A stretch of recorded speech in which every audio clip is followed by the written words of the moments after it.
Police നിയമന തട്ടിപ്പ് പ്രതി ശരണ്യയ്ക്ക് ആഭ്യന്തരമന്ത്രി രമേശ് ചെന്നിത്തലയുടെ ഭാര്യയുമായി അടുത്ത ബന്ധമുണ്ടെന്ന് ശരണ്യയുടെ അമ്മ. നിയമന തട്ടിപ്പിനിരയായ ഒരാളോടാണ് അമ്മയുടെ അവകാശവാദം. പരാതിക്കാരനും ശരണ്യയുടെ അമ്മയും തമ്മിലുള്ള ടെലിഫോൺ സംഭാഷണം പീപ്പിൾ TV പുറത്തുവിട്ടു. ശരണ്യ പിടിയിലാകുന്നതിന് മുൻപാണ് ഈ ടെലിഫോൺ സംഭാഷണം നടന്നത്. പോലീസ് നിയമന തട്ടിപ്പ് കേസിൽ ശരണ്യയുമായി ആഭ്യന്തരമന്ത്രി രമേശ് ചെന്നിത്തലയ്ക്ക് അടുത്ത ബന്ധമെന്ന അവകാശവാദവുമായി ശരണ്യയുടെ അമ്മ.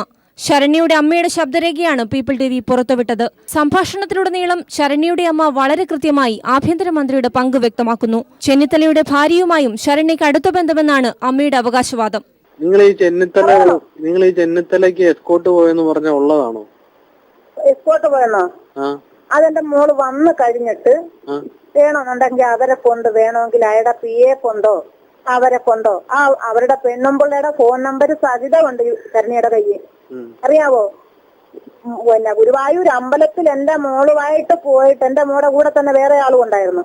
അവർക്ക് പോയിട്ട് എന്റെ മോടെ മാല ആരോ വലിച്ചു പൊട്ടിച്ച് താലി പോയിട്ട് അവരാ താലി, ആ പെണ്ണുമ്പിള്ള താലി മാറ്റി എന്റെ മോക്ക് പേരില്ലാത്ത താലി മെനഞ്ഞാന്ന് അവള് പോകുന്നതിന് മുമ്പ് ഇവിടെ കൊണ്ടുവന്നു. വൈഫ് എന്തെല്ലാം മുതൽ എന്റെ കൊച്ചുമോക്ക് കൊടുത്തുവിട്ടെന്ന് അറിയാമോ? നിങ്ങളുടെ വീട്ടിൽ കൊണ്ടുതന്നു. വീട്ടിൽ കൊണ്ട് തരുവാ എന്തോ, അതൊന്നും നിങ്ങൾ അറിയേണ്ട കാര്യമില്ല. അതൊന്നും നിങ്ങളിപ്പോ ഇതൊന്നും അറിയേണ്ട കാര്യമില്ല. ഞാനിപ്പം പിന്നെ മോനെ ഒരു അമ്മയാണെങ്കിലും തുറന്നു പറയും. നീ എവിടെ പിടിച്ചു വെച്ചുകൊണ്ടിരുന്നാലും ശരി, ഞാൻ കള്ളം കാണിച്ചിട്ടുമില്ല, കള്ളം പറയത്തുമില്ല. എനിക്കത് ഇഷ്ടമുള്ള കാര്യം. എന്റെ മക്കൾ എന്റെ അടുത്ത് കള്ളം കാണിക്കാനും പറ്റത്തില്ല. കാണിച്ചു കഴിഞ്ഞാൽ അത് അന്നേരം അവിടെ വെച്ച് ഞാൻ വേണ്ട കാര്യങ്ങൾ ചെയ്യും. എന്റെ മക്കൾ, എന്റെ മോനോട് ചോദിച്ചു നോക്ക്, എന്റെ മോനോടൊന്ന് ചോദിച്ചു നോക്ക്. ഒരു കള്ളം കാണിച്ചു കഴിഞ്ഞാൽ എന്റെ സ്റ്റാൻഡ് എന്ന് വെച്ചാല്, ഇപ്പം എന്റെ ഒരു സ്റ്റാൻഡ് എന്ന് വെച്ചാല്, എനിക്ക് ജോലി വേണ്ട. നിങ്ങൾക്ക് രമേശ് ചെന്നിത്തലയായിട്ട് പിടിയുണ്ടെങ്കിൽ നിങ്ങൾ വേറെ ഏതെങ്കിലും പാവപ്പെട്ട പിള്ളേർക്ക് ജോലി മേടിച്ചു കൊടുക്കും. എനിക്ക് ശരണ്യ നിന്റെ മുമ്പിൽ എന്റെ മോള് ഒരാളെങ്കിലും തൊപ്പി കയറിയിരിക്കും. ഞാൻ പറയുന്നത് വേണ്ടാന്ന്, എല്ലാവരെയും വേണ്ടാന്നാക്കിയില്ല നീ. എല്ലാവരും നീ ഒരുത്തൻ വേണ്ടാന്നാക്കിയതാ. ഞാൻ പറയുന്നത് എല്ലാവരെയും ഒറ്റക്കാർക്ക് പിന്നെ അവിടെ നിന്ന് പിന്നെ എന്തുവാ, പിന്നെ കഞ്ഞിപ്പാറോ എന്തുവാ, പിന്നെ വടക്കങ്ങാണ്ടുള്ള ആ പയ്യനെ വരെ നീ വിളിച്ച് അവിടെ വരുത്തി നീ വേണ്ട കാര്യങ്ങൾ ചെയ്തിട്ടുണ്ട്. അതിനെ ഞങ്ങളിവിടെ ഇടപെടുത്തി തന്ന ആള് വിളിച്ചപ്പോ അവൻ പറഞ്ഞു ഞാൻ ഞങ്ങളുടെ വീട്ടിലാന്ന് പറഞ്ഞു. അവൻ അങ്ങോട്ട് പോയിട്ടില്ലെന്ന് പറഞ്ഞു. അത് റെജിയാക്കി ഞങ്ങൾ സംസാരിച്ചോളാം. സംഭവം എല്ലാം ചെയ്തത്.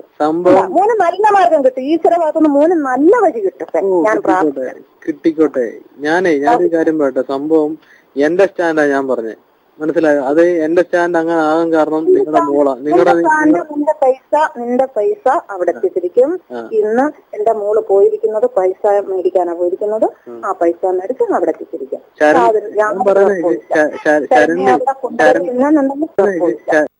ശരണ്യയുടെ അറസ്റ്റിന് ശേഷം തട്ടിപ്പിന്റെ പൂർണ്ണരൂപം പോലീസിന് നൽകിയിട്ടും ആരോപണ വിധേയരായ ഉന്നത വ്യക്തികളെ രക്ഷപ്പെടുത്താൻ പോലീസ് നടത്തിയ ശ്രമത്തെ തുടർന്നാണ് ഹരിപ്പാട് മജിസ്ട്രേറ്റിന് മുന്നിൽ ശരണ്യ രഹസ്യമൊഴി നൽകാൻ തീരുമാനിച്ചത്. ഈ മൊഴിയിൽ ആഭ്യന്തരമന്ത്രിയെയും ഓഫീസിനെയും പ്രതിക്കൂട്ടിലാക്കിയാണ് ശരണ്യ മൊഴി നൽകിയിരിക്കുന്നത്. എന്നാൽ ഇതുമായി ബന്ധപ്പെട്ട് യാതൊരുവിധ അന്വേഷണവും നടന്നിട്ടില്ല. മറിച്ച് ശരണ്യയുടെ കുടുംബത്തെ മാത്രം അറസ്റ്റ് ചെയ്ത് കേസ് അട്ടിമറിക്കുകയാണെന്ന ആക്ഷേപവും ഉയരുന്നുണ്ട്. News bureau, Alappuzha. പോലീസ് നിയമന തട്ടിപ്പിൽ എത്ര ഉന്നതരായാലും മുഖം നോക്കാതെ നടപടിയെടുക്കുമെന്ന് ആലപ്പുഴ SP പ്രജീഷ് കുമാർ വ്യക്തമാക്കി. So far we have arrested 3 people. SIT has arrested 3 people. One is Sharat, brother of Sharanya. Other one is Pradeep, husband of Sharanya. And third person is CPO, civil police officer, ex-civil police officer, because he is now suspended. Pradeep, his name is also Pradeep. 2 have already been remanded by the Honorable Court. One we are about to produce, husband, Sharanya's husband, we are about to produce before magistrate. As of now, we don't have anything which goes against camp office of Honorable Minister, and the case is still on. It has hardly been 3-4 days that SIT has taken over the case. Already 2 people have been given in the judicial custody by Honorable Court. One we will send it today. We are going to question and find out what was his role. But we still have a lot of other things. Other things means we still have to finalize this. What you say, the details, the inlines of the case. So still it is slightly early to say that who all are involved. There may be a lot of arrests and it is possible that there may be no arrest. So as of now, we are still investigating. Whatever is coming to us, we are processing it. Vellappally Ettukali മമ്മൂഞ്ഞെന്ന് VS Achuthanandan. ആന ഗർഭം ധരിച്ചാലും അതിനുത്തരവാദി താനെന്ന് Vellappally പറയുമെന്നും VS പറഞ്ഞു. എന്നാൽ വർഗീയ പ്രചരണം ആര് നടത്തിയാലും എതിർക്കേണ്ടത് തന്നെയാണെന്ന് മന്ത്രി കുഞ്ഞാലിക്കുട്ടി പറഞ്ഞു. വെള്ളാപ്പള്ളിയുടെ മുസ്ലിം ലീഗിനെതിരെയുള്ള ആക്ഷേപങ്ങൾക്ക് മറ്റൊരവസരത്തിൽ മറുപടി പറയുമെന്നും കുഞ്ഞാലിക്കുട്ടി. വെള്ളാപ്പള്ളി RSSന്റെ ഉച്ചഭാഷിണിയാണെന്ന് MM ഹസനും പ്രതികരിച്ചു. വെള്ളാപ്പള്ളിയെ എട്ടുകാലി മമ്മൂഞ്ഞിനോട് ഉപമിച്ചാണ് VS രംഗത്തെത്തിയത്. ആന ഗർഭം ധരിച്ചാലും അതിനുത്തരവാദി താനാണെന്ന് വെള്ളാപ്പള്ളി പറയുമെന്ന് VS പറഞ്ഞു. കുഞ്ഞലക്ഷ്മിക്ക് ഗർഭം ധരിച്ചു എന്ന് പറയുമ്പോൾ അത് ഞമ്മളാ. ഗൗരിക്കുട്ടിക്ക് ആനയാ, അത് ഞമ്മളാ. വൈക്കം മുഹമ്മദ് ബഷീറിൻ്റെ ആ ഉപമാണ്. നിങ്ങൾ ഇതിനെ സമാനമായി VS പറഞ്ഞു.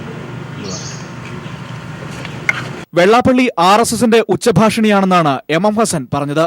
വെള്ളാപ്പള്ളിയുടെ സമത്വ മുന്നേറ്റ യാത്രയ്ക്കെതിരെ UDF ക്യാമ്പയിൻ നടത്തണമെന്ന് മന്ത്രി PK കുഞ്ഞാലിക്കുട്ടി അഭിപ്രായപ്പെട്ടു. ഭൂരിപക്ഷ വർഗീയതയും ന്യൂനപക്ഷ വർഗീയതയും ഒരുപോലെ എതിർക്കപ്പെടേണ്ടതാണെന്നും കുഞ്ഞാലിക്കുട്ടി പറഞ്ഞു. വർഗീയ വിഭാഗീയ പ്രചരണം ലക്ഷ്യമിട്ട് ഒരു കൂട്ടർ ഇറങ്ങുന്നു എന്ന് പറഞ്ഞാൽ അത് ന്യൂനപക്ഷ വർഗീയതയായാലും തിരക്കിടില്ല, ഭൂരിപക്ഷ വർഗീയതയായാലും തിരക്കിടില്ല, തീവ്ര സമീപനമായാലും തിരക്കിടില്ല. അതിനെ കേരള ജനത അങ്ങേയറ്റം വെറുക്കുന്നതാണ്. അതുകൊണ്ട് തീർച്ചയായും LDFന് മാത്രമല്ല UDFനും കൂടുതൽ ശക്തമായി നടത്താവുന്ന ഒരു ക്യാമ്പയിൻ പോയിന്റ് തന്നെയാണ് ഇത്. വെള്ളാപ്പള്ളിക്ക് ഹവാല ബന്ധമെന്നായിരുന്നു TV രാജേഷിന്റെ പ്രതികരണം. വെള്ളാപ്പള്ളി നടേശന് ഹവാലയുമായിട്ട് ബന്ധമുണ്ട്. മലപ്പുറത്തെ ഏജൻസി വഴിയാണ് ഇവിടുത്തെ പണം ഗൾഫിലേക്ക് ഒഴുകുന്നത്. അദ്ദേഹത്തിന് ഗൾഫിൽ ബിസിനസ്സുണ്ട്. ഇത് സംബന്ധിച്ചും തെളിവുകൾ നൽകാൻ ഞങ്ങൾ തയ്യാറാണ്. വിവിധ ബ്യൂറോകൾക്കൊപ്പം ന്യൂസ് ഡെസ്ക്. VS അച്യുതാനന്ദന്റെ എല്ലാ ആരോപണങ്ങൾക്കും തിരുവനന്തപുരത്ത് മറുപടി പറയുമെന്ന് വെള്ളാപ്പള്ളി. ഞങ്ങളുടെ ഈ യാത്രയെ ഇങ്ങനെ ട്വിസ്റ്റ് ചെയ്തുകൊണ്ട് പോകുന്ന ആ ശൈലി നമ്മൾ ഇഷ്ടപ്പെടുന്നില്ല. ഇതിനെല്ലാം മറുപടി സമാപന ദിവസം ഞാൻ പറയുന്നതാണ്.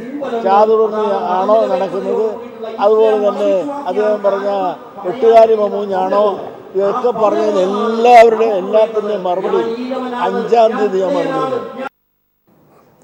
വെള്ളാപ്പള്ളി നടേശൻ നടത്തുന്നത് ചാതുർവർണ്ണ സംരക്ഷണ ജാഥയെന്ന് പ്രതിപക്ഷ നേതാവ് VS അച്യുതാനന്ദൻ. ഉദ്ഘാടന വേദിയിൽ പേജാവ് മഠാധിപതി ഈഴവനായ വെള്ളാപ്പള്ളിക്ക് കൊടി കൈമാറാതിരുന്നത് അശുദ്ധിയാകുമെന്നതിനാലാണെന്നും VS പറഞ്ഞു. അയിത്തവും തൊട്ടുകൂടായ്മയും തിരികെ കൊണ്ടുവരുന്ന നടപടിയാണിതെന്നും VS കുറ്റപ്പെടുത്തി. വെള്ളാപ്പള്ളിക്കെതിരെ ഗുരുതര ആരോപണവുമായി വീണ്ടും ബിജു രമേശ്. നിരോധിത തീവ്രവാദ സംഘടനയായ LTTക്ക് മണ്ണെണ്ണ കടത്തിക്കൊടുക്കുന്ന കള്ളക്കടത്തുകാരനായിരുന്നു വെള്ളാപ്പള്ളിയെന്നും ഇതിനാണ് വയർലെസ് സെറ്റുകൾ വീട്ടിൽ സൂക്ഷിക്കുന്നതെന്നും ബിജു രമേശ് പറഞ്ഞു. 1999 ഇൻകം ടാക്സ് റെയ്ഡിനിടെ വയർലെസ് സെറ്റുകൾ പിടികൂടിയ സംഭവം ഒതുക്കിയത് കേരളത്തിലെ ഒരു പ്രമുഖ BJP നേതാവാണെന്നും ബിജു രമേശ് ആരോപിച്ചു. SNDP യോഗം ജനറൽ സെക്രട്ടറി വെള്ളാപ്പള്ളി നടേശനെതിരെ കടുത്ത ആരോപണമാണ് ശ്രീനാരായണ ധർമ്മവേദി ജനറൽ സെക്രട്ടറി ബിജു രമേശ് ഉന്നയിച്ചത്. 1999 വെള്ളാപ്പള്ളിയുടെ വീട്ടിൽ നടന്ന ഇൻകം ടാക്സ് റെയ്ഡിനിടെ 9 വയർലെസ് സെറ്റുകൾ പിടികൂടിയിരുന്നു. LTTക്ക് വേണ്ടി മണ്ണെണ്ണ കടത്തുന്ന ഡ്രഡ്ജിംഗ് ബോട്ടുകളുമായി ബന്ധപ്പെടുന്നതിന് വേണ്ടിയായിരുന്നു ഈ വയർലെസ് സെറ്റുകൾ ഉപയോഗിച്ചതെന്ന് ബിജു രമേശ് ആരോപിച്ചു. ആ കാലഘട്ടത്തിൽ അദ്ദേഹം ചേരുന്ന വേറൊരു പണിത്തൊഴിലാണ് മറ്റേ LTTക്ക് മണ്ണെണ്ണ കടത്തി കൊടുക്കുന്ന പണി. അത് ഡ്രഡ്ജർ, മണ്ണ് മാന്തുന്ന ചെളി മാന്തുന്ന ഡ്രഡ്ജർ മെഷീൻ കയ്യിലുണ്ട്. കപ്പലല്ല, ഈ ചെറിയ ബോട്ട് പോലെ അതിനകത്ത് ഈ മണ്ണെണ്ണ LTTക്ക് കടത്തി കൊടുക്കുന്ന പണിക്ക് അതിനുവേണ്ടിയാണ് ഈ സെറ്റ് ഉപയോഗിച്ചിരുന്നത്. നിരോധിത തീവ്രവാദി സംഘടനയ്ക്ക് മണ്ണെണ്ണ കടത്തിക്കൊടുത്ത ഈ കേസ് ഒതുക്കി തീർക്കുകയായിരുന്നു. ഈ കേസ് ഒതുക്കിയത് കേരളത്തിലെ ഒരു പ്രമുഖ BJP നേതാവാണെന്ന് ബിജു രമേശ് ആരോപണം ഉന്നയിച്ചു. എന്നാൽ ആ നേതാവിൻ്റെ പേര് മാധ്യമപ്രവർത്തകർ ആവർത്തിച്ച് ചോദിച്ചിട്ടും വെളിപ്പെടുത്താൻ ബിജു രമേശ് തയ്യാറായില്ല. നിങ്ങൾക്ക് അറിയാവുന്ന നമ്മുടെ കേരളത്തിൽ അന്നുണ്ടായിരുന്ന ഒരു പ്രമുഖനായിട്ടുണ്ടായിരുന്ന ഒരു ഞാനും ബഹുമാനിക്കുന്ന ഒരു വ്യക്തിയാണ് സഹായിച്ചത്.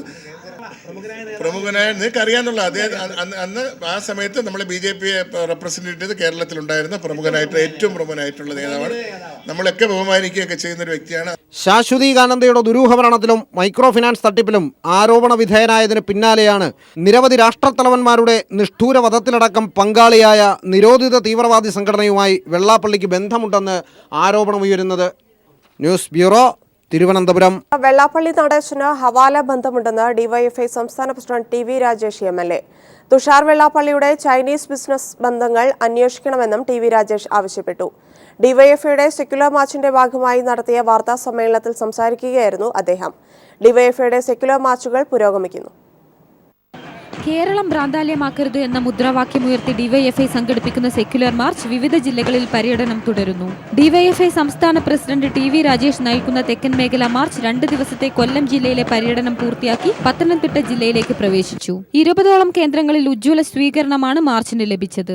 പാതയോരങ്ങളിൽ ജാഥയ്ക്ക് അഭിവാദ്യം അർപ്പിക്കാൻ നിരവധി പേർ തടിച്ചുകൂടിയിരുന്നു. മതേതരത്വത്തിന് ഭീഷണി ഉയർത്തുന്ന വെള്ളാപ്പള്ളി BJP കൂട്ടുകെട്ടിനെതിരെ വൻ പ്രതിഷേധമാണ് മാർച്ചിലുടനീളം അലയടിച്ചത്. വെള്ളാപ്പള്ളി നടേശന്റെ ഹവാല ബന്ധവും തുഷാർ വെള്ളാപ്പള്ളിയുടെ ബാങ്കോക്ക് ബന്ധവും അന്വേഷിക്കണമെന്ന് മാർച്ചിൽ സംസാരിച്ച TV രാജേഷ് MLA ആവശ്യപ്പെട്ടു. രാവിലെ കൊയിലാണ്ടിയിൽ നിന്ന് ആരംഭിച്ച വടക്കൻ മേഖലാ ജാഥയ്ക്ക് ജില്ലയിലെ വിവിധ കേന്ദ്രങ്ങളിൽ ആവേശോജ്വലമായ സ്വീകരണമാണ് ലഭിച്ചത്. വടക്കൻ മേഖലാ ജാഥ ക്യാപ്റ്റൻ M സ്വരാജ്, ജാഥ മാനേജർ PM മുഹമ്മദ് റിയാസ് തുടങ്ങിയവർ ജില്ലയിലെ വിവിധ കേന്ദ്രങ്ങളിൽ ലഭിച്ച സ്വീകരണങ്ങളിൽ ജനങ്ങളെ അഭിസംബോധന ചെയ്ത് സംസാരിച്ചു. ആവേശകരമായ സ്വീകരണമാണ് ജില്ലയിലുടനീളം മാർച്ചിന് ലഭിച്ചത്. News desk. ബീഹാർ തെരഞ്ഞെടുപ്പിലെ കനത്ത പരാജയത്തിന് പിന്നാലെ ലോക്സഭാ സീറ്റിലേക്കുള്ള ഉപതെരഞ്ഞെടുപ്പിലും BJPക്ക് കനത്ത തിരിച്ചടി. ഉപതെരഞ്ഞെടുപ്പ് നടന്ന 2 സീറ്റുകളിലും കനത്ത തോൽവിയാണ് BJPക്ക് നേരിട്ടത്. മധ്യപ്രദേശിൽ BJPക്ക് സിറ്റിംഗ് സീറ്റ് നഷ്ടമായി. മണ്ഡലം രൂപീകരിച്ച കാലം മുതൽ BJPയുടെ സിറ്റിംഗ് സീറ്റായ രത്ലാമിൽ പാർട്ടി കനത്ത പരാജയം നേരിട്ടു. ഉപതെരഞ്ഞെടുപ്പ് നടന്ന മറ്റൊരു മണ്ഡലമായ തെലങ്കാനയിലെ വാരങ്കലിൽ TRS BJPയെ തോൽപ്പിച്ചു. മാധ്യമപ്രവർത്തകന്റെ മതവും കുലവുമൊക്കെ നോക്കി ആക്രമണം നടത്താൻ സൈബർ ഗുണ്ടകളെ പല മതങ്ങളും തയ്യാറാക്കി നിർത്തിയിട്ടുണ്ടെന്ന് Malayalam communications managing director John Brittas അഭിപ്രായപ്പെട്ടു. ഒരു മതത്തിന്റെയും വക്താവല്ല താനെങ്കിലും പേര് നോക്കിയാണ് ആക്രമണമെന്നും അദ്ദേഹം പറഞ്ഞു. India press club of north അമേരിക്കയുടെ 6ാം കൺവെൻഷനിൽ മതശക്തികളുടെ സ്വാധീനം മാധ്യമങ്ങളിൽ എന്ന വിഷയത്തെപ്പറ്റി സംസാരിക്കുകയായിരുന്നു അദ്ദേഹം. ശാന്തിഗിരി ആശ്രമം ഓർഗനൈസിംഗ് സെക്രട്ടറിയുമായ സ്വാമി ഗുരുരത്നം ജ്ഞാന തപസ്വിയും ചടങ്ങിൽ പങ്കെടുത്തു. ചടങ്ങിൽ India press club of north അമേരിക്കയുടെ പുരസ്കാരം ജോൺ ബ്രിട്ടാസ് ഏറ്റുവാങ്ങി.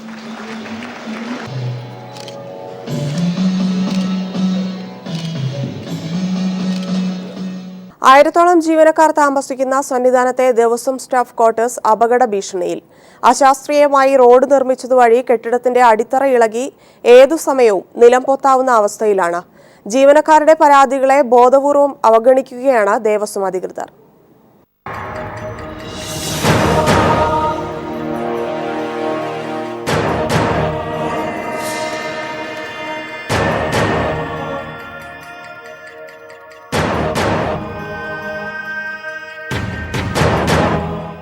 സന്നിധാനത്തെ ദേവസ്വം സ്റ്റാഫ് ക്വാർട്ടേഴ്സിന്റെ ഇപ്പോഴത്തെ അവസ്ഥയാണിത്. ഏതു സമയത്തും നിലംപൊത്താവുന്ന അപകടാവസ്ഥയിലാണ് ഈ 3 നില കെട്ടിടം. ട്രാക്ടർ പോകാനുള്ള വഴിയൊരുക്കാൻ 2 വർഷങ്ങൾക്ക് മുമ്പ് അശാസ്ത്രീയമായി ബുൾഡോസർ ഉപയോഗിച്ച് മണ്ണെടുത്തതോടെയാണ് സ്റ്റാഫ് ക്വാർട്ടേഴ്സിന്റെ കഷ്ടകാലം ആരംഭിച്ചത്. ഓരോ മഴയിലും മണ്ണിടിഞ്ഞ് കെട്ടിടത്തിന്റെ അടിത്തറ ഇളകുന്ന അവസ്ഥയിലായി. കഴിഞ്ഞ മഴയിൽ ചുറ്റുമതിൽ കൂടി നിലംപൊത്തിയതോടെ ജീവനക്കാർ ഭയപ്പാടിലാണ്. സമാധാനത്തോടെ ഒന്നുറങ്ങാൻ പോലും കഴിയാത്ത അവസ്ഥ. നിരവധി പരാതികൾ വാക്കാലും രേഖാമൂലവും ബന്ധപ്പെട്ട അധികാരികൾക്ക് നൽകിയെങ്കിലും ഒരു ഫലവും ഉണ്ടായില്ല. കഴിഞ്ഞ ദിവസങ്ങളിൽ സന്നിധാനത്ത് തുടർച്ചയായി മഴ പെയ്തപ്പോൾ മുറിവിട്ട് നടപ്പന്തല്ലാണ് ജീവനക്കാർ പകുതിയും രാത്രി കഴിച്ചുകൂട്ടിയത്. പല ഭാഗത്തും ഭിത്തികൾ പൊട്ടിയിരിക്കുകയാണ്. ഈ പൊട്ടിയിരിക്കുന്ന ഭിത്തിയുടെ അവസ്ഥയും ഇപ്പോഴത്തെ താഴെ കാണുന്ന അവസ്ഥയും കൂടി വെച്ച് നോക്കുമ്പോൾ ഏത് സമയം നല്ലൊരു ശക്തിയായ ഒരു മഴ വന്നു കഴിഞ്ഞാൽ നമുക്ക് ആർക്കും പറയാൻ പറ്റുന്നതിനേക്കാൾ അപ്പുറമായിരിക്കും ചിലപ്പോൾ സംഭവിക്കാൻ പോകുന്നത്. കെട്ടിടത്തിന്റെ അപകടാവസ്ഥയെക്കുറിച്ച് മുന്നറിയിപ്പ് നൽകിയെങ്കിലും ദേവസ്വം മരാമത്ത് വിഭാഗത്തിന് മൗനമാണ്. ഭയം മാറ്റിവെച്ച് ഈ സ്റ്റാഫ് ക്വാർട്ടേഴ്സിൽ സമാധാനത്തോടെ കഴിച്ചുകൂട്ടണമെങ്കിൽ ലക്ഷങ്ങൾ ഇനി ചിലവാക്കേണ്ടി വരും. ദേവസ്വം അധികാരികളുടെ കെടുകാര്യസ്ഥതയും അനാസ്ഥയുമാണ് ഈ ലക്ഷങ്ങളുടെ പാഴ്ചിലവിലേക്ക് വഴിവെച്ചത്. ചെറിയൊരു ചാറ്റൽ മഴയെ പോലും താങ്ങാൻ കഴിയാത്ത അവസ്ഥയിലാണ് എനിക്ക് പിന്നിൽ കാണുന്ന ഈ കെട്ടിടം. 100 കണക്കിന് മനുഷ്യജീവനുകളെ വച്ച് പന്താടുകയാണ് ദേവസ്വം അധികൃതർ. സന്നിധാനത്ത് നിന്നും ക്യാമറാമാൻ രാഹുൽ ചന്ദ്രനൊപ്പം BG മനീഷ് കുമാർ.